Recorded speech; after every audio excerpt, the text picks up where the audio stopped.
শনিবার রাজধানীর আগারগাঁওয়ে National Institute of Neuroscience and হাসপাতালে ৫০০ শয্যার নতুন ভবন উদ্বোধন করেছেন প্রধানমন্ত্রী তারেক রহমান।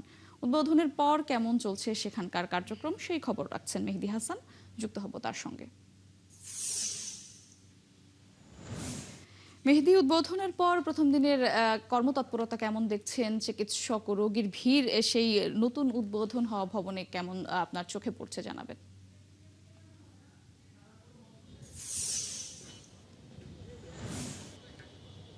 মৌটুসী, এই মুহূর্তে আমি যেটা দেখছি, আপনি আমার পিছনে দেখতে পাচ্ছেন যে যেটি সম্প্রসারিত ভবন, জাতীয় নিউরোসায়েন্স হাসপাতাল এবং ইনস্টিটিউট, এই প্রতিষ্ঠানে এখন যে পরিচালক আছেন, আমরা দেখছিলাম যে তিনি হাসপাতালটির ভিতরে ডাক্তারদের নিয়ে এবং অন্যান্য যে কারিগরি বা অন্যান্য চিকিৎসক অথবা অন্যান্য যারা চাকুরি করেন অন্যান্য বিভাগে, তাদেরকে নিয়ে পুরো হাসপাতালটি তিনি পরিদর্শন করছেন এবং এই মুহূর্তে তালিকা করছেন বা যেসব ছোটোখাটো যে সমস্যাগুলো আছে সেগুলো সংশোধন করার পরামর্শ দিচ্ছেন।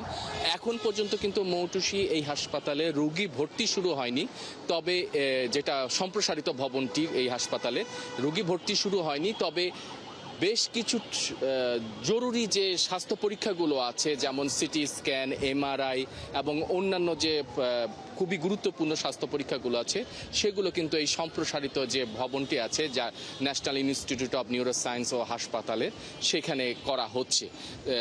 আমি পরিচালককে জিজ্ঞেস করেছিলাম যে কবে নাগাদ আপনারা রোগী ভর্তি শুরু করবেন। তিনি বলছেন যে খুবই শীঘ্রই শুরু করব। এখনও যে চাহিদা মতো চাওয়া যে চিকিৎসক এবং অন্যান্য যে জনবল, সেটা এখনো পরিপূর্ণভাবে এখানে এখনো নিয়োগ দেওয়া হয়নি। হয়তো নিয়োগ দেওয়া হলে এটা হয়তো খুব শীঘ্রই এটা চালু হয়ে যাবে। তারা কিন্তু আমরা দেখছিলাম যে তিনি কিন্তু বেশ কয়েকটি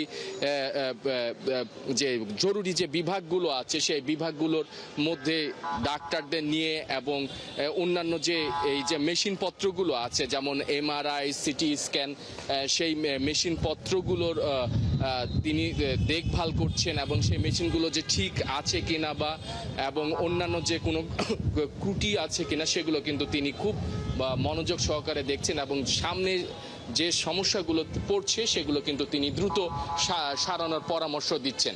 এবং আপনি থাকবেন সেখানে, খোঁজখবর রাখবেন। পরবর্তীতে আবারও আপনার সঙ্গে যুক্ত হব। দর্শক, নতুন উদ্বোধন হওয়া নিউরোসায়েন্স হাসপাতালের ভবন থেকে জানাচ্ছিলেন সহকর্মী মেহেদী হাসান।